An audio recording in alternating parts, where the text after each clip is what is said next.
Good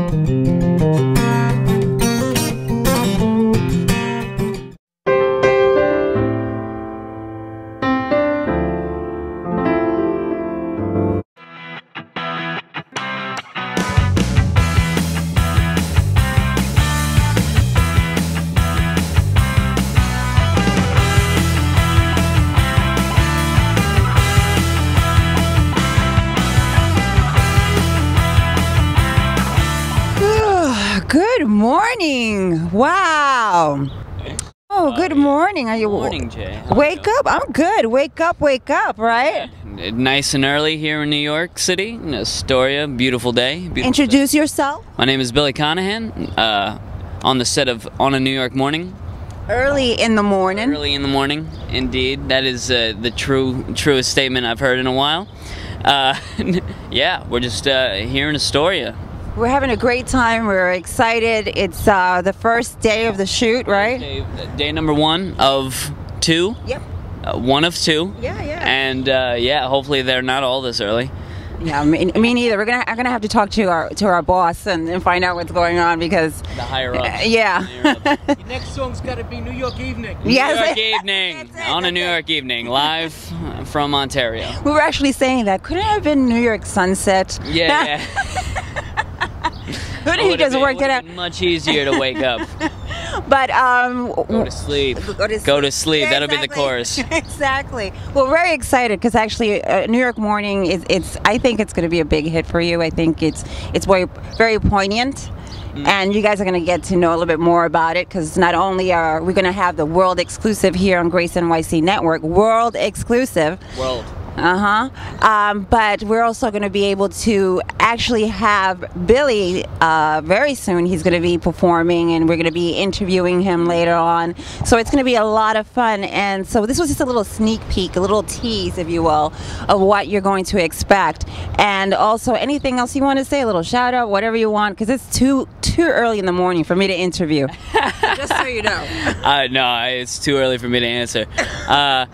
Quick shout out, thank you very much, Jay, Mark, Ryan, everyone who helped shoot, the Waltz Astoria, of course, for setting up the interview spot and all that.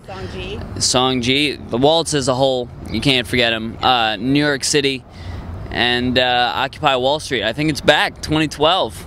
Spring. It's a comeback? Yeah, the New York Spring, you know. They had the Arab Spring. Took the winter off. I don't blame them. I don't blame either. I would have done the same. Protests can wait. But now that we're here, let's do it. Let's do it. All right. So thanks, Billy, and we're looking forward to more of your work. Thank you very much. Thank you again. Show this is? I bet you have no idea. I don't think I know the name of it. I know. You know why? Because it's our first show. I'm the first guest. Yes, you're the first guest. And introduce yourself so that people know who you are. My name is Billy Conahan. .com. I don't know. That's not part of my name. Jay Grace, everyone. Thank you. And we're going to spend a half hour here at Waltz Astoria in the heart of Astoria. And we're going to talk a little bit more about where we're at and what we plan to do with Cyber Serenade, which is a weekly show where we actually have the greatest and most talented singers that you need to know. And we're going to be featuring them. And Billy is one of them. I'm very proud and happy to have him here early in the morning with us. Thank you for having me. My pleasure, my pleasure. And we're going to talk about all the great things that you're doing because, you know, your nickname is Renaissance Man, right? Yeah, that's what I've been crowned by Pedro here. Pedro, and we're going to talk a little bit about Pedro, and he knows that I'm going to be talking about him, that he's a diva. Yeah, I said it. Diva. Don't tell him we said that, though. He refuses to do an interview because it's too early in the morning, so we just got stuck talking to each other because That's fine. Which is fine. You know, the more the merrier. And we're going to talk a little bit later about a music video that we're very excited. Grace NYC Network is the first one, the first exclusive. So that's going to happen, you know, gosh, next month. Wow. So this is indeed. So, okay, Billy. Yes. Now, you have a big birthday coming up soon, Yes, don't I you? do. 4 days. Yeah. So, do you want to share with people what that is? March 27th, I turned 20. Wow, the big 2-0. The big 2-0. There you go. Yeah, I'm going to get a little closer. as Oh, the is it? camera guy. Push me this side. Should I move this way as well? Yeah, I mean, 20th birthday. 20th. Now, for Entering. 20 years, and you have been doing hip hop, Mm-hmm. singer, songwriter. You play guitar. What other instruments do you play? I play a little piano A here little and there, piano. harmonica with the guitar. All self-taught, Yeah, pretty much. pretty consistently. You know, you have a school class and a credit here and there, but Mm-hmm. in terms of actually sitting down and practicing is more or less on me. So how did you get into music? Because 20 years, and you have already a big resume Mm-hmm. of what you've done and such versatility. When did that start for you? It started around 13. Mm-hmm. I had gone through, you know, the Many teen- years ago. Yeah, which is strange to say now. But I was 13. I had just come out of, like, I had the Nirvana phase, you Mm-hmm. know, and just that teenage angst builds up, and I was entering high school, and I was starting to just hear music differently. Mm-hmm. You know, I started to perceive it more than just, oh, this is melody, and this is, you know, this sounds nice. It was more of like, this is poetry in motion, Right. you know? Right. And I became enthralled with the idea. And did you start writing before you started playing? How was the evolution, if you will? You like that evolution? I began when I was 13 and went through that whole phase of, you know, just experimenting with music. My dad had always pushed Dylan, so it was like, I don't want to listen to what my dad listens to. And then, you know, when you grow a little and you're like, all right, I'll listen. And Not because he told me to. yeah, that when you do something for yourself, it Right. becomes much more valuable Absolutely. in your mind. Wisdom. Yeah. So I, you know, and now Dylan is like my favorite singer-songwriter. It's funny because as Songwriter, not singer. Let me just correct that really quick. Let me throw that out there. I know, but it's funny because you remind me a little bit. There was a shot that I saw of you, and you had a Dylan-esque feel. You like that Dylan-esque feel to it? So I could Like see that. a photo with Yeah, guitar. the whole thing. I just felt it. So Yeah, that started off, and then you asked about the evolution of like singer-songwriter yeah, stuff. exactly. I was a stand-up for 3 years. Okay. Full-time stand-up. Wow. Yeah. So this music is fairly new, 4 or 5 years. So but- so let me backtrack. Now Yeah, we're gonna have yeah. to backtrack. So now, so you loved music growing Mm-hmm. up. Did you have anybody in your family that was musically inclined or anything? My father got me started pretty much in everything. Mm-hmm. He was an actor, a traveling actor. Oh, And then when I came into the world, he had to stop traveling. sure. So he became a stagehand, Mm-hmm. technician. So I would get to see free magic shows. You know, I mean, That's so- awesome. Yeah, on Broadway, pretty much. You know, Mm-hmm. right off Broadway. So I got to see free shows, and the stage was always tangible for me. You know, so that happened, and then when I got into stand-up and I was on that stage and I loved the stage. Well, how did you get to stand up? How did I get to stand-up? Yeah. Were you a class clown? How was the? You know, I was always the ham, you know, but, you know, always making it. There was never a photo of me with a straight face. And Right, For right. like the first 10 years of my life. Not one photo. But it just, I don't know. To be honest, I walked by O'Hanlon's right here on Ditmars and 31st. And saw a poster in the window. It said open mic. I was like, can I do it? You know, I mean, I was 13 at the time, and this bar is holding an open mic, and I'm like, I wonder if I could do it. I came in the next week. I did it, and then from there it was I've been on stage at least 2 times a week since I was 13. How did it feel that first time you did it? Frightening. I think that's what everyone thinks their first time. You know. Sure. Is like, this could be awful. This could be the worst decision I've ever made, you know? It's just that, and then... Good thing you were young so you could block it out. I Repress could memories. repress the memory of me bombing, just awful, just being the worst And then, like, comic. when you're 30, on your 30th birthday, it'll all come back to Yeah, you. right like, as I'm blowing out the candles, like, and and then my face into the cake. It just. But I'm wondering. The energy. Yeah. Mm-hmm. And so you did it. Obviously, you didn't suck because. You know that's up to debate. I wasn't there. But you know, you kind of leave your body. Right. No. On certain, there are some stages. Do you remember the shtick, for lack of a better word? Yeah. What was it about? I wrote a joke that I thought just pushed. Well, like, you know, when you're in grade school, you're not allowed to curse. Right. You know right. what I mean? That's 12, craziness. 13. But I'm a vulgar person, just by nature, you know. And so I just thought dirty jokes were hilarious, and I just wanted to see how. You wanted to push. I didn't want to be dirty, but I wanted to be. Yeah, I wanted to push. Yeah, the envelope. And what I could say, and like me as a person delivering that. Right, you know, right. Me as the messenger. Sure, and you have such a fresh face. You know what I mean? So at 13, it was even. I could imagine. It was like, hey, this kid just got out of the womb yesterday. Yeah, exactly, and saying all those vulgar things or whatever. Yeah, it wasn't. Again, it probably wasn't. Profanity. It was profanity more than anything else, right? You could say it. Do you remember? Yeah, the joke that I wrote. I'm pushing him to. No, like I remember the joke. The joke was this was like 7 years ago, so it's like.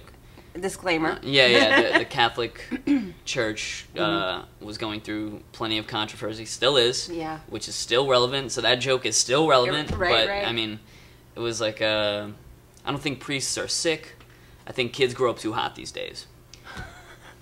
And at 13, I thought that was brilliant. I thought it was just like the funniest thing I could have said. You know what I mean? Like what? Letterman might take that away.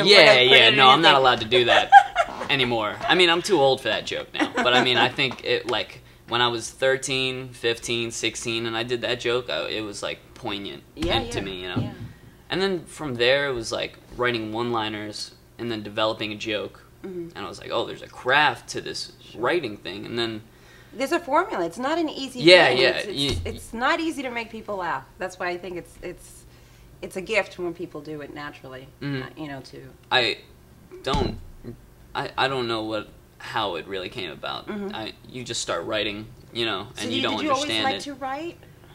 Yeah, it grew. It grew. You know, I went to that summer when I was 13. I went to Brazil again. Nice. Yeah, and my friend translated everything for me, so I was really the only English-speaking person. Wow. Like one of several people, but just that kind of like barrier is huge when all I want to do is communicate with people. Absolutely, yeah. So just start writing. You know, you start taking photographs, and that's how like film started. Like I got interested in photography, and then I just started writing.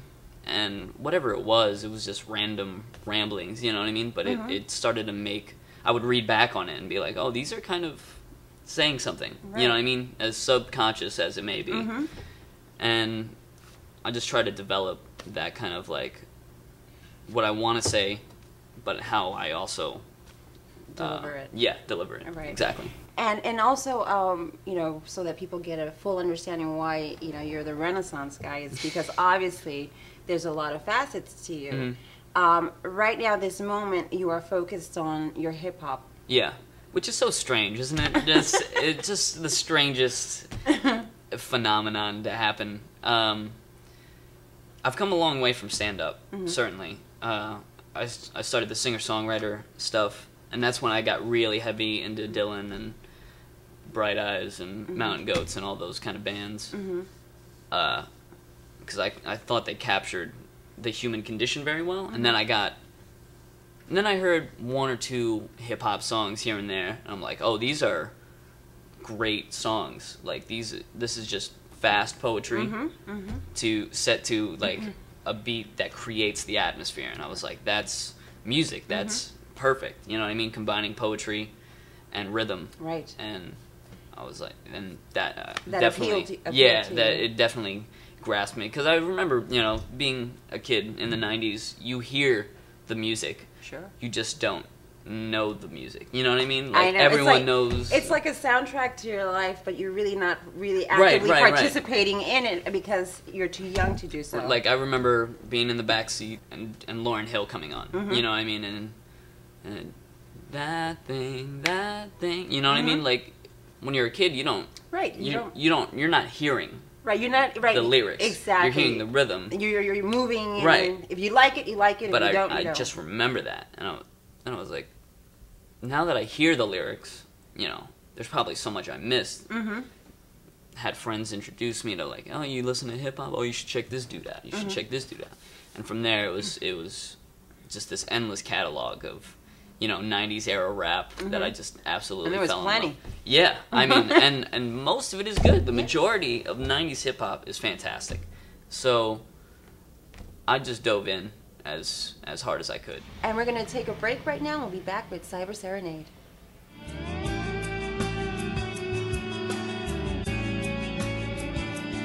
We at Grace NYC Radio want to give our deepest thanks to the Lower East Side Girls Club for having us produce our shows at their wonderful studio. If you're not familiar with the Lower East Side Girls Club, then this is your great opportunity to find out all the great work that Executive Director Lynn Pentecost and her fantastic staff do. Volunteer, shop, or donate. Get involved. Go to www.girlsclub.org. In these challenging times, we could all use a little guidance. At voiceoftheangels.com, you can get the spiritual guidance you seek. At voiceoftheangels.com, get free angel card readings online, free daily channel message, free spiritual forum, free astrology forecast, a phone psychic network with psychic readings you can trust, and much more. There's also an entire spiritual toolbox full of tools created by Diane Garris, designed to work together to help you move forward on the path. So come home to voiceoftheangels.com today. voiceoftheangels.com.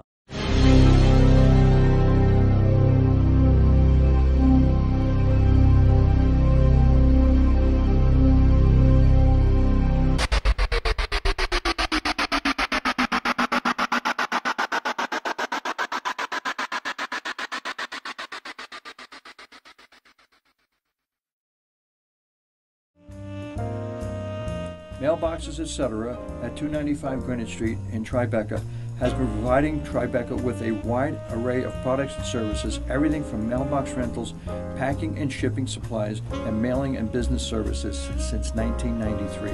That's 18 years of experience applied to every customer. With a small staff of just 5 employees, customers can count on personal attention every time they come into the store. Whatever your shipping and packing needs, come to Mailboxes, etc. We are located at 295 Greenwich Street, which is at the corner of Chambers and Greenwich in Tribeca. We are open Monday to Friday, 8 a.m. to 7 p.m., Saturday 10 to 5, and Sunday 11 to 4. Closed on Sunday in July and August. Our phone number is 212-964-5528. Our website is mbetribeca.com.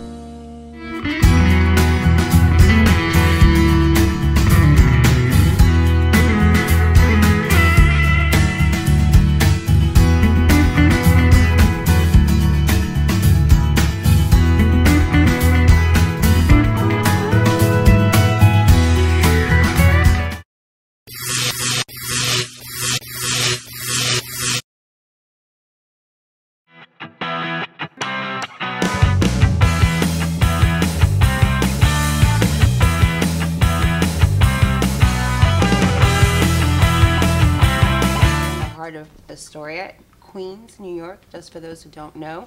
And there's a lot of people that may not know because they're not here in New York City. They're not as lucky as us to be here in New York City. Very fortunate to have New York City. been placed here.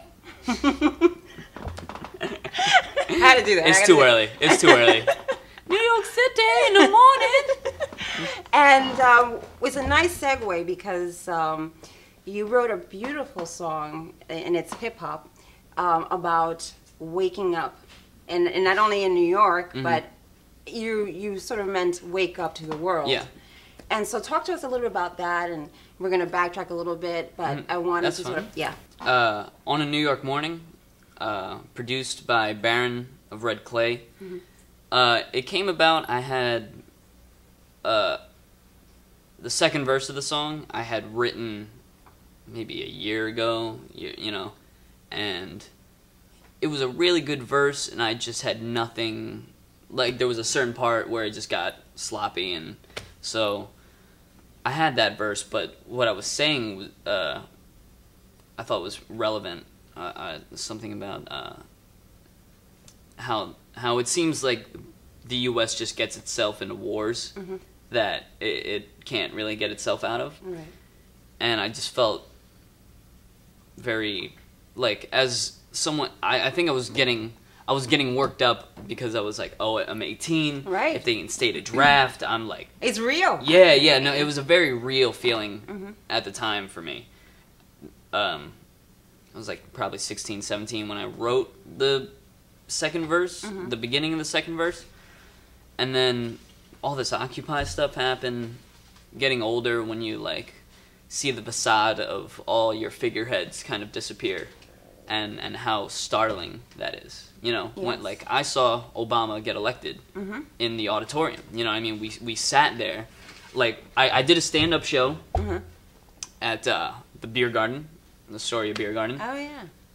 I saw the election that night there. Like, they were doing a comedy show between commercials of the election. So that was what you were doing? Yeah, I think I was on the show like the week before, but they were like, the election's coming, we're having this big special thing, you should come out. And I was like, yeah, sure. I show up, there's just tons of people there, you know, people want change. Right. And I was like, that's what it was awesome to see. And then, so boom, it flashes, you know, Obama wins. Place goes nuts. I'm happy. I don't know why I'm happy, but you know what I mean? Like, oh, happy. Bush is out of office. Everyone's happy. And I just remember that feeling of, oh, everything's getting better. Right. You know, everything's getting better. And then we saw him take the office, and he took the oath, and he had his whole speech in November. They took us down to the auditorium to watch it, you know, on this giant screen, this projector of Obama and his whole speech and all that, and I was like, this is a good day. And 3 years later, you know, you got the BP oil spill, you got Guantanamo still isn't closed, you have Iraq, Afghanistan, Iran, North Korea, Syria, Egypt, just crazy, you know, Darfur and Africa in general is just so, it's not, you know, we have enough power and enough money to do something, and all we do is complain about it and don't do anything. Right. And that's frustrating, you know, because if I had the money, I would love to do something. Right. I would love to absolutely do something like what? Good for the world. What would you like once you have your success and all what platform, what would you like? I wish I could, if I knew more about politics and I had more of a grounded stance on it, I would definitely invest in legislation and try and speed up the process or whatever is happening that doesn't allow us to move forward at all. Because there's definitely this wall, this huge wall that it's like this unspoken law that, nothing's allowed to happen in 3 weeks. It has to take 2 years. And it's like, why is that? You know what I mean? We could send aid anywhere. We have the money to send aid to anywhere. And yet, because of our alliances, we have to please everybody. Right. It's like we're throwing the party, everyone's invited, but we have to like make sure they don't sit next to each other so war doesn't break out. Exactly. And it's like, that's great and all, we're babysitting the world or whatever, but at the same time, babysitters take care of the kid, you know what I mean? We're nurturing, and us, it's just like, what can you do for us? Right. And then we blackmail them, and like that's pretty much what it seems like to me. With the song, is that what you try to incorporate, the feelings of that frustration into your the frustration in the song really came out against the banks, against that whole Wall Street insanity, because I was in high school and I was starting to I was like, oh, I have to get a job soon, this and that. and then I went to college, and I went to a city college, so it like cheaper for students, Right. New York residents. That's great. And then tuition slowly creeping up, rent is slowly creeping up. Gas prices were like through the roof at one point. You know what I mean? Sure. I don't even drive, and it And you was felt I it. was bothered. You know, Yeah, I mean, yeah. I was like, I don't understand what makes these prices fluctuate to a certain extent. And there was something about seeing J.P. Morgan, Goldman Sachs, and just reading headlines of $500 million bonuses, you know, and The bailouts. the bailout was one thing. That's what turned it on. Yeah, yeah, Was yeah. like, I was like, all right, we're bailing out a company that's failing. For what? You know, what is anyone other than the employees of that company getting Right. out of this? Right. And I didn't understand it. I still don't really understand it. Right. But it was just startling that we spend trillions of dollars on war, and then there's still starving children in America. I mean, starving homeless people in America. Exactly. And banks and their CEOs get paid hundreds of millions of dollars to make decisions about what exactly. Exactly. You know, and I felt like I saw their hand in Washington's pocket, and I was like, this doesn't seem right to me. And obviously, it doesn't feel right to a lot of people. Yeah. Hence the whole Occupy Wall and then Street when thing that happened, yeah. I was excited. I was like, this is like, there are people out there who actually think that this is wrong, and there's a good reason as to why it's wrong. So Baron, we talked to him to discuss, you know, having music, and he showed me some beats, and of course that sample comes on, you know, all is going well on a New York morning, and I was like, oh, and then that doom, doom, and you know, the music picks up, and I was Right. like, I'm not a political person, but I do have something to say, and I Right. felt there was a difference. Like, I'm not political, but I feel the social aspect of this is also being affected. So like, he gave me the beat, I put that verse I had to it, and I took out some lines, and I rewrote lines, and then I rewrote whole verses as I, like, you know, the intensity built. Sure. And I was, as Occupy built up, my frustration was building, because I was like, they're right. Everything, And you saw it every day. yeah, like, so- everything they were saying had a valid point. Right. You know what I mean?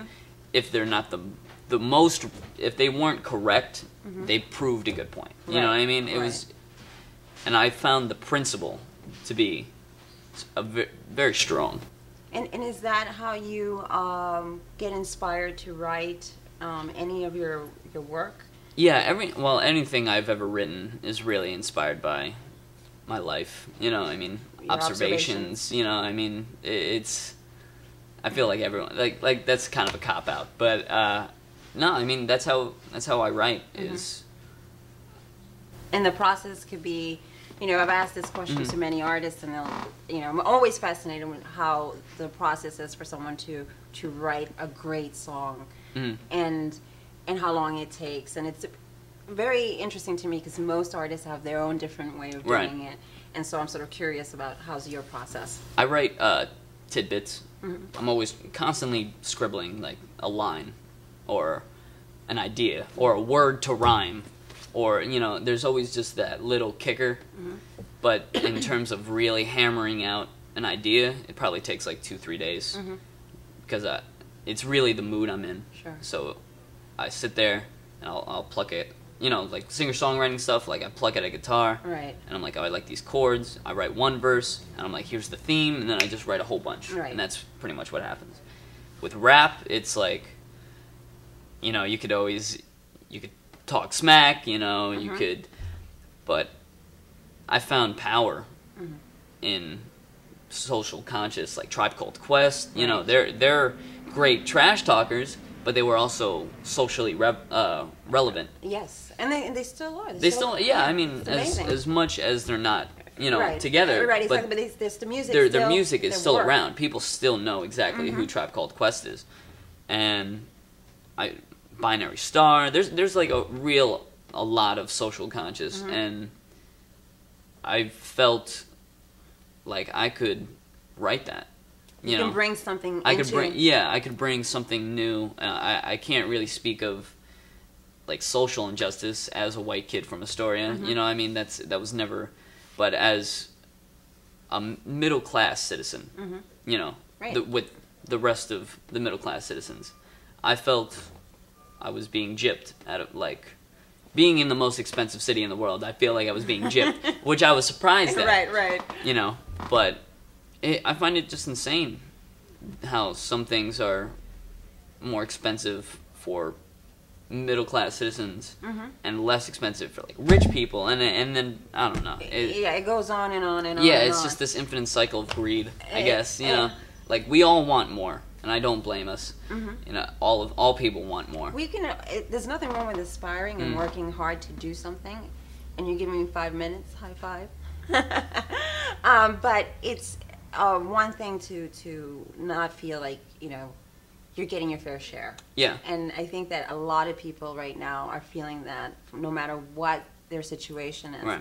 And I think that's why when you find great music, we all sort of connect with it. It doesn't matter. That's what great music is. It transcends everything. Exactly. In my mind. You know, and that's the power of music. And, you know, and I think it's very heartwarming for me and exciting to have talented people such as yourself, young people who are passionate about what they do and also quite aware of what's going on in their surroundings and sort of echoing that for us in an enjoyable way. Because it's just, you know, your song is... It's still entertainment. It's still you entertainment. know, you still got to be aware that it is entertainment, and I'm doing my best to not sound too preachy. Right. You know? Exactly.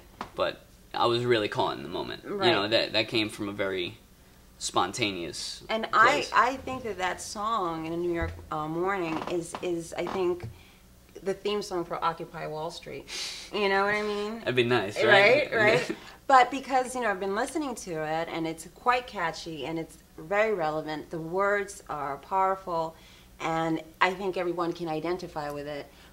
And I think it's fantastic that you are setting an example for other young future entertainers who are sort of looking for a role model. Not that I necessarily think that you should have that role of playing a role model. Please no. Be you. But it's there regardless. You know, once you start getting known and people start connecting with your music, you are going to get that. So what would you say to a young aspiring Billy? A young me? Yeah. Oh, wow. That's deep, right? Early in the morning. Because when I was young, I was... Puberty's a wonderful thing. Puberty is a no wonderful back thing. talk from I from can't the wait top. to hit it. All right. God. But what would I say to me? Be truthful to yourself. Always stay true. I mean, when I was young, I had no idea what anything was, you know? Right. I mean, you learn as you go.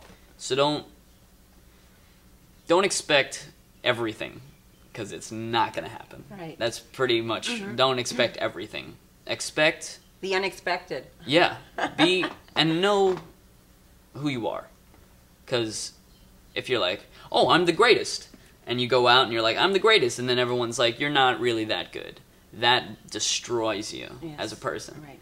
And I just try and realize that I'm an artist, I'm one of millions, but I feel like I have something to say, so do that. Just say what I have to say. Don't try and say anything for anyone else. Right. Don't assume people, you know what I mean? Don't become something you're not. And I tried really hard to stay true to being a singer-songwriter, like a folk, because that's where it really comes from. Like you said, voice of a generation.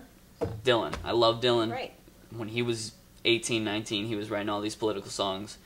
I love Nirvana. Again, it goes back to really all these, you know, other younger people. And I think that's all, it just builds from there.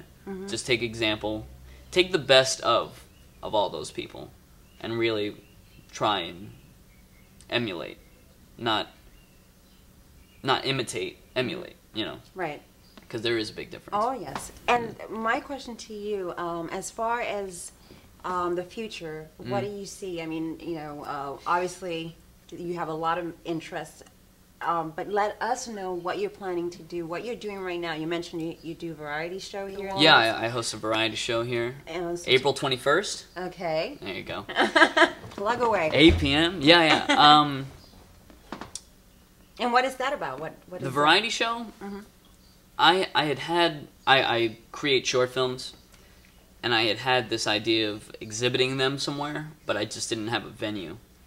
And I was like, well, I know a lot of artists, and you know, I've known the Waltz for years, so hey guys, I have a variety show, and I didn't. I really didn't. I had a 2-day idea that I had mulled over, right, and we went to lunch, and I had pitched the idea, and they picked it up immediately. So I was taken aback. So you're like, uh-oh. Yeah. So like now I actually have to do it. Yeah, exactly. So that was a completely new thing. The variety show, I just wanted to get. There were so many talented people that you don't understand in the 7, 8 minutes, 7, 8, 10 minutes they're on stage at an open mic. You just don't get enough of them. But I wanted to have like a booked open mic, and I wanted to show some short films, and I just wanted to have literally a variety. I wanted a variety, and I wanted entertainment. Like I wanted people to go out and see a show, because I that's been a long time for me to actually go out, see a show all the way, you know, beginning to end, sit through it, and be thoroughly entertained by different, you know, performing arts. Right. And so is it an hour, 2 hours? How long is it? It's like a 2.5-hour show. I try and book as many people as I can. The appropriate, like I like to build my sets, so appropriate acts for the show that night. And there's a lot of, I just try and make it like a family environment. You know, you're here to see a show, and I want you to be completely happy with being there. And it's here at the Waltz, right? Yeah, here at the Waltz. The perfect little venue for. It's wonderful. This is the home of Cyber Serenade, which we thank Pedro Gonzalez and his lovely, lovely wife Song for helping us with this, and because one of the things with Cyber Serenade is that we want to feature talent, and don't give me the you will keep which rolling. I think is wonderful. By the way, well, I think it's wonderful you guys are doing this for underground artists, because there's really not. There's so many artists, but not enough exposure. Exactly. And there's so much talent out there. You know, I was.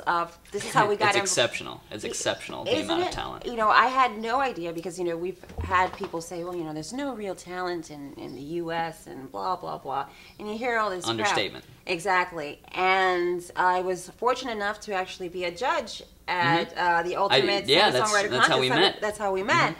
And the judges were just floored at the amount of talent. I mean, it was really, that must have been a hard decision. That must have been so difficult. I was so mad at Pedro because I thought I was just going to have an easy ride. No, I was I mean, oh my God. It was people really bring their A games. Yeah, they really did. And so there is a plethora of just an enormous powerhouse, particularly here in Astoria. For some reason, there's just an enormous amount. It draws.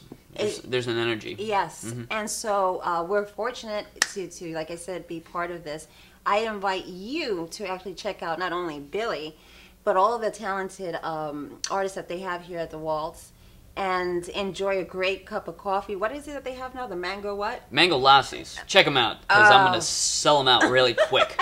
They have such yummy stuff. I mean, it's really good food, a wonderful atmosphere, very family-oriented. Community. Exactly. Community here.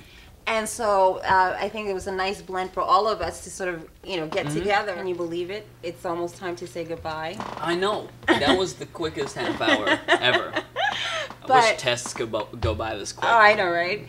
But I want to thank you for being the first guest. Thank you very much. I appreciate it. And we're going to actually have a little taste of his music later on the show. And you're going to get to hear him perform. But tell me about your future projects, and where can we find out more about you, and anything else that you feel is actually, before anything, give me a quick answer, because someone from Facebook asked the question, what makes you tick? What makes me tick? Yes. Caffeine. A lot of caffeine, a lot of sugar, That's really much it. I just gotta keep grinding. Really? You know? Yeah, just stay awake. Well, so there. That was our Facebook question of the day. Mark. But also, okay, yeah. Tell us about your future projects. You can check out the website, BillyConahan.com, CONAHAN. This is the last name. BillyConahan.com. It's a brand new website. Got bio and music and all that kind of good stuff. SoundCloud.com, Billy Conahan Music. YouTube. Just Google the name. Future projects. I want to get these mixtapes done that I've had in the bag for years. Right. Like I just want to get them done. So I think I'm really just looking forward to finish those. Right. And from there, hopefully I get, some good exposure. And are you going to be performing next week, next month or something anywhere special? April 5th, I'll be at Lucky Jack's doing the feature set at the Mike Club Open Mic at 10 p.m. April 21st, I have my show here, the Variety Show. And May 17th, I'll be at Rapture Lounge, also here in Astoria. There you go. Yeah. So now you know. No excuses. And if you want a nice, cup of coffee, come here to Walter Astoria. Join us. Have a great time. Enjoy your day. Thank you for being a part of Cyber Thank you Serenade. very much. Get ready to get Cyber Serenaded with Billy Conahan. Thank you very much, Jay. Yeah, New York, it's time to wake up. Oh, they will never tell. Yeah. All is going well on a New York morning. On a New York morning. Yeah. On a New York morning. Yeah. On a New York morning. Yeah. It's time to wake up. Haha. On a New York morning. Yeah. New York City, this one's for you. On a New York morning. Yeah, I've never seen anything like this in my lifetime. I feel the city sinking, someone throw it a lifeline. Revolutions in the air, non-violent demonstrators beat over their head like snares. It's a boom bap trap, get the crap kicked out of you. Police and riot gear marching up and down the avenue. Blue and white's now marking you black and blue. Protect and serve, more like protect and screw. The frustration over inflation, the exploitation of our troops in other nations. My generation's aspirations went down the drain, the same with education. Banks lose money, bosses get bonuses. What happened to free market? Someone tell me where the focus is. Hopelessness is in the eyes of the youth. It's obvious that honesty has never sided with the truth. Rich men reach bail and go home protected. The rest sent to jailhouses on minor offenses. Walking into court against a stacked deck. Tomorrow back to your desk until your back's bent. And then they raise your rent and all you got is bad debts. Fat cats on Wall Street get nothing but a fat check. And now that's addressed, I gave you fair warning. Guess it's just another day on a New York morning. Yeah, I guess it's just another day on a New York morning. I guess it's just another day on a New York. Gotta wake up, gotta wake up. Come on people now, we gotta wake up. We gotta wake up, we gotta wake up. We gotta Token and smoking over stories spoken by true gentlemen adrenaline. Like a Vietnam veteran. Off track flashbacks to shell shock brethren. Giving medicine to aid a war we would never win. And then again we in the same situation. The enemies that we're facing just a matter of placement. Government telling its people, stay patient. While the media keeps feeding us false information. So who to trust, who to bust when the cops rush? Kids put their hands up just to get handcuffed. We discuss it's hard enough to stand tough when people start to gang up, heads get banged up. The people pleading their protest, tear gas fired on crowds while politicians get their nose wet, trying to keep their hose wet with $100 bills. But a million children starving is the start of the ills. Got the wrong side of the deal. If the hustle doesn't kill you, then a life sentence will. And the only time I blow my mind is puffing on a bill. So I pack lyrical heat in the place of my steel, cause the judges are paid off. Working men are laid off. Come back the next day, pull the trigger, blow their brains off. But now it's time for the new era to take off. Make off with the cash in the night like Bernie Madoff. Gotta wake up, we gotta wake up. Come on people now, we gotta wake up. We gotta wake up, we gotta wake up. We gotta Let's put an end to the violence at hand, trying to silence the streets on it. Let's put an end to the evil demands, controlling the police. Yeah, let's put an end to the powers that put us at war with the Middle East. Let's put an end to the cops who lock up the old and the weak. Yeah, so let me see your hands if you down with the power of D. Yeah, now let me see your hands if you down with the freedom of speech. Yeah, now let me see your hands if the man taught you to be a sheep. Womp womp. Yeah, let me see your hands if you're awake and no longer asleep. Yeah, New York City, Song G, Pedro G, Walter Astoria, Occupy Hip Hop, Occupy Wall Street. Ah, Mark, Jay, everybody. Yeah, this one's for you. Thank you very much. Have a great one. You have no idea what's coming next.